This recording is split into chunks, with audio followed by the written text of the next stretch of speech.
এই যে দেখুন, একটা খেজুর। এই খেজুরটা কিন্তু আমাদের দেশে হয়নি, আমাদের বাংলাদেশের বাহিরে হয়েছে। একটা স্বাভাবিক কথা একটু চিন্তা করুন যে এই খেজুরটা যারা গাছ লাগিয়েছে, হয়তো সৌদিতে বা কিংবা বহির্বিশ্বের যে কোনো দেশে, এই খেজুর গাছটা যখন লাগানো হয়েছে চারা গাছ, তারপর সেই খেজুর গাছটায় অনেক যত্ন আত্তি করে গাছটা যখন বড় হয়েছে, তখন এই খেজুরটা হয়েছে। তারপরে খেজুরটা পাকার পর খেজুরটা পেড়ে গাছ থেকে তারপরে এটাকে বাজারজাত করা হয়েছে। কত হাত বদল হওয়ার পর তারপরে এই খেজুরটা বাংলাদেশে এসেছে।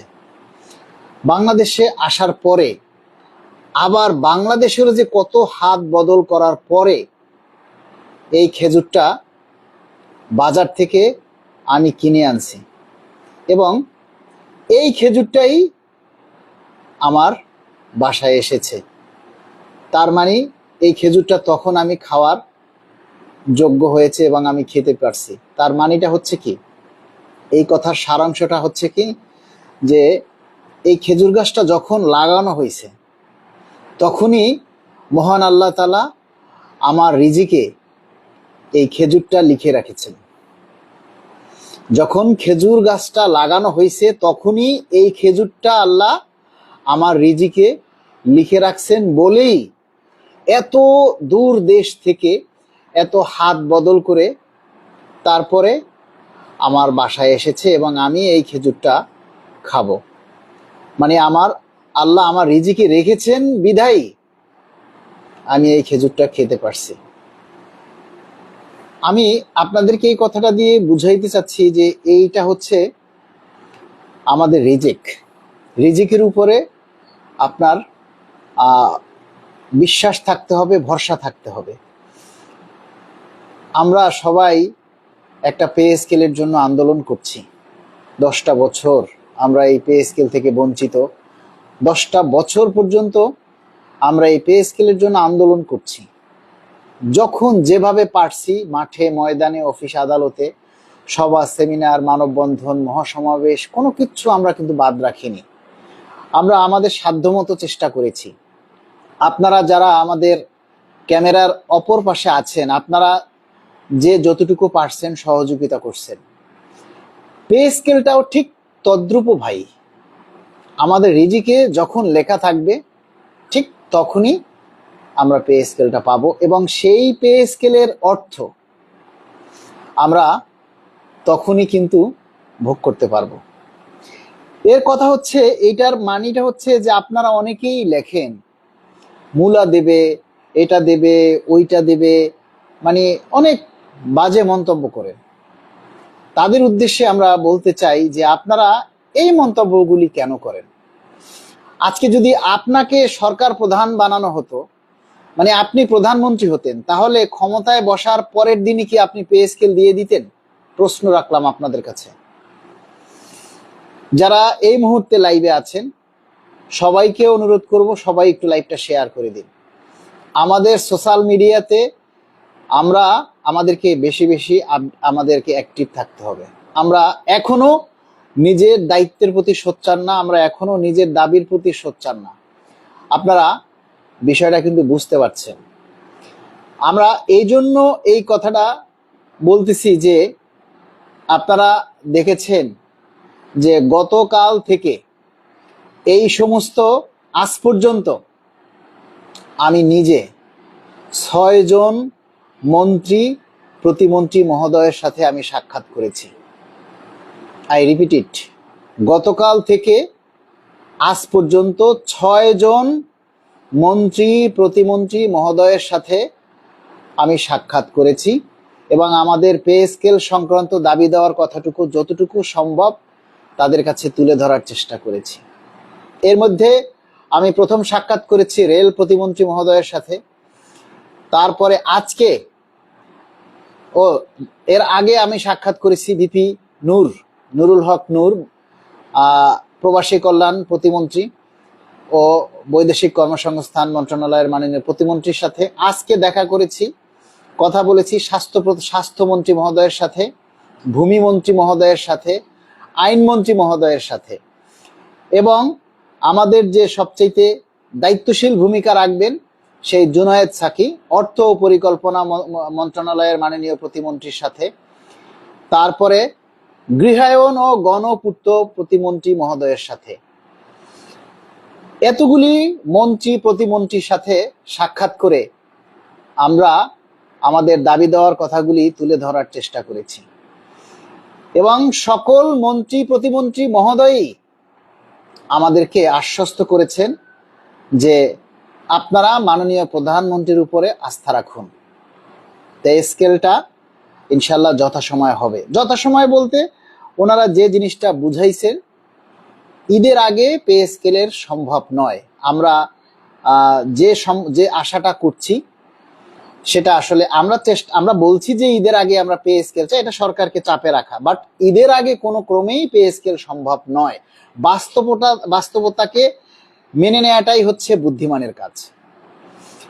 আমরা সম্ভবত আগামী জুলাই থেকেই আমাদের পে স্কেল পাবো এবং আজকে এমনও কথা শুনেছি সেটা হয়তো জানুয়ারি 1, 26 থেকে কার্যকর হওয়ার সম্ভাবনা রয়েছে, অথবা জুলাই 1 থেকেও কার্যকর হওয়ার সম্ভাবনা রয়েছে। তবে পে স্কেল নিয়ে জোরালো সরলভাবে কার্যক্রম শুরু হচ্ছে। মাননীয় প্রধানমন্ত্রীও এটার ব্যাপারে সোচ্চার আছেন। আমরা যতটুকু জানতে পেরেছি যে মাননীয় প্রধানমন্ত্রী নিশ্চয়ই আমাদের এই পে স্কেলের বিষয়ে সাড়া দিবেন, দায়িত্বশীল ভূমিকা রাখবেন, কারণ সবকিছুই তার একের পর এক পর্যায়ক্রমে বাস্তবায়ন করতে হবে। এবং সবচেয়ে মজার কথা, আমরা যখন স্বাস্থ্যমন্ত্রী মহোদয়ের কাছে গিয়েছি, স্বাস্থ্যমন্ত্রী মহোদয়ও বলেছেন যে ভিন্ন ভিন্নভাবে কেউ পাবে না। উনি প্রথমে প্রশ্ন করেছেন, এখন পর্যন্ত কোনো পে স্কেল পাও নেই? আমি কি না স্যার, এখন পর্যন্ত আমরা কোনো পে স্কেল পাইনি। 2015 সালের পর থেকে আজ পর্যন্ত স্যার 2টা পে স্কেলের সময় আমরা পেরিয়ে গেছি। আমরা কিন্তু স্যার 2টা পে স্কেল পাওয়ার পরও আমরা এখন 2টা পে স্কেলের সময় পার হয়ে যাওয়ার পরও আমরা পে স্কেল পাইনি। তখন তিনি বলেছেন পাবে, সবাই পাবে। এটা মানে ওনারা তো আসলে ওইভাবে স্পষ্ট করে বলে না, ইশারা ইঙ্গিতে যতটুকু সম্ভব ততটুকু বলেন। এবং আমরা যখন আজকে অর্থ প্রতিমন্ত্রী জুনায়েদ সাকি স্যারের সাথে দেখা করেছি, তিনি আমাকে দেখেই চিনতে পেরেছেন, কারণ তিনি একাধিকবার আমাদের প্রোগ্রামে ইতিপূর্বে এসেছেন, বক্তব্য রেখেছেন, জোরালো বক্তব্য রেখেছেন, সেটা আপনারাও জানেন। তিনি আমাদেরকে স্পষ্ট করেই বলেছেন, যখন আমরা বললাম স্যার একটু ব্যস্তই ছিলেন, তার মধ্যে আমরা যখন গিয়ে বললাম যে স্যার আপনার সাথে একটু দেখা করব, তখন তিনি আমাদের সাথে কথা বলেছেন। তখন আমরা মুখ থেকে বলেছি স্যার আপনার কাছে আমাদের চাওয়া শুধু একটাই। তখন স্যার বলছে পে স্কেল তো, মানে আমি শুধু মুখে এতটুকুই বলছি যে স্যার আপনার কাছে আমাদের চাওয়া একটাই, স্যার বাকিটা বুঝে নিয়ে গেছে, পে স্কেল তো ওটা আমার উপরে ছেড়ে দিন, অন্য কোনো দাবি থাকলে সেটা বলুন। বললাম যে স্যার আমাদের আর কোনো চাওয়ার নেই আপনার কাছে, আমাদের অন্য কোনো দাবি নেই, আমাদের দাবি শুধু একটাই, পে স্কেল চাই। স্যার আপনি যেভাবে আগে আমাদের এই দাবি বাস্তবায়নের জন্য জোরালো বক্তব্য রেখেছেন, আমরা স্যার এখনো সেই একই রকম জোরালো বক্তব্য আপনার মাধ্যমে আমরা শুনতে চাই এবং আপনি মাননীয় প্রধানমন্ত্রীকে আমাদের এই বিষয়টা অবহিত করবেন। এটা স্যার আপনার প্রতি আমাদের বিশ্বাস আছে, আস্থা আছে। স্যার হেসে দিয়েছেন এবং স্যার এটাও বলেছেন মাননীয় প্রধানমন্ত্রীর উপরে যেন আমরা আস্থা রাখি।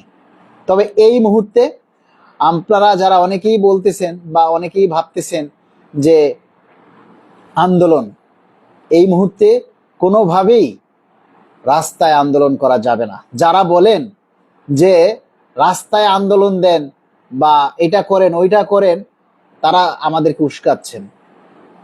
আমাদেরকে বলেন যে আন্দোলন দেন, এইটা দেন ওইটা দেন, আমরা কিছু করতে পারতেছি না, আপনারা কিছু করে দেখান। তাদেরকে বলছি, যারা এই সমস্ত কথা বলেন তাদেরকে বলছি আপনারা কিছু করে দেখান। পে স্কেল হলে তো আপনিও খাবেন না? তাহলে আপনাদেরও এইটা নিয়ে আপনাদের কথা বলা উচিত, আপনাদেরও এই বিষয়ে কাজ করা উচিত। আপনারা যতটুকু পারেন আপনাদের মতো করে আপনারা চেষ্টা করেন, আন্দোলন করেন, সমস্যা কি, কে না করছে। কিন্তু আমরা দায়িত্বশীল জায়গা থেকে আমরা এই মুহূর্তে কোনো আন্দোলন সংগ্রামের আমরা এই মুহূর্তে ডাক দিতে পারবো না। তবে হ্যাঁ, সভা, সেমিনার, সিম্পোজিয়াম, যেটা আমরা যে সভা সমাবেশ, সেগুলি আমরা চালিয়ে যাব।